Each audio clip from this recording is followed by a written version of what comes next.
बाबा, शिव जी को पशुपतिनाथ क्यों कहते हैं?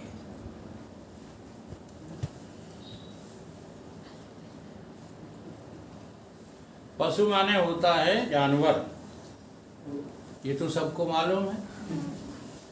पशु किसको कहते हैं? जानवर को। हाँ, पशुता के लक्षण क्या हैं? आहार, निद्रा, भय और मैथुन, इनमें जो रुचि रखते हैं, तो इसके अलावा कुछ जानते नहीं, उनको क्या कहते हैं? पशु कहते हैं। ठीक है। और पशुओं का जो स्वामी होता है वो कौन होता है? वो पति होता है, पशुपति। ठीक है। तो पशुपति नाथ भी स्वामी को ही कहते हैं। तो जो पशुओं का पति है वो शिव है, वो ईश्वर है, वो चेतन है, वो कोई और नहीं है। अब इसको समझें कैसे? पशु का लक्षण मिलाइए अपने शरीर में। हमारी जो इंद्रियां हैं वो क्या करती हैं? आहार करती हैं। जरा ध्यान दो। आहार करते हैं, सो जाती हैं, और भय लगता है। एक बार की घटना, जब हमारे युग पुरुष जी प्रवचन कर रहे थे, वो कह रहे थे कि मेरे में कोई विकार नहीं है, मैं सारे ब्रह्मांड से पृथक हूँ।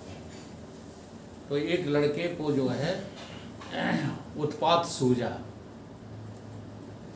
ज़्यादा उम्र का नहीं था, तो देखा उसने कहा इनकी परीक्षा लें हम कि कैसे ये ब्रह्म है। तो जा कर के वो आँखों में उंगलियां घुसेड़ने लगा महाराज जी की।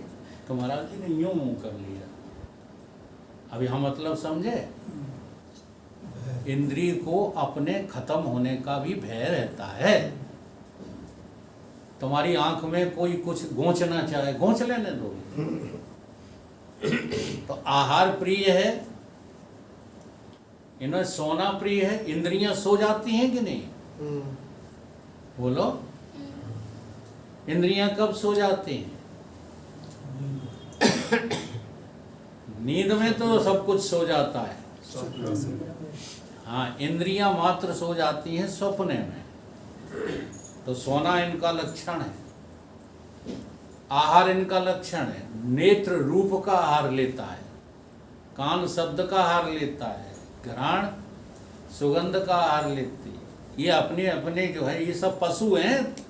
आंख, नाक, कान, मुंह, इन्हीं के बस में तुम बनी रहती हो।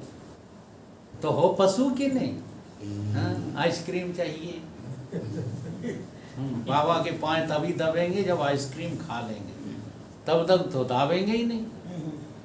क्यों? क्योंकि पशु हो। पशु को ही चिंता रहती आहार की, निद्रा की, भयभीत रहते हैं ये, हमें कोई नष्ट न कर दे।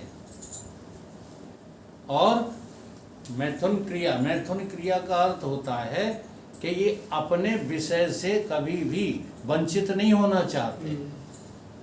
इनको अपने विषय में ही आनंद लगता है। अगर इनके विषय इनके पास नहीं हो तो इनको आनंद की अनुभूति नहीं होती। इस प्रकार से ये तुम्हारी 10 कर्मेंद्रियां और ज्ञानेंद्रियां क्या हैं? पशु हैं।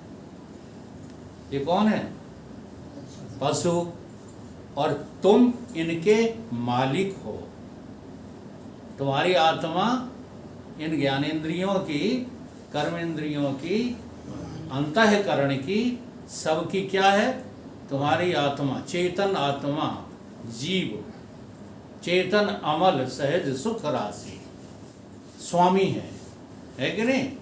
इसलिए आत्मा ही पशुपति नाथ के नाम से जानी जाती है। Very good question.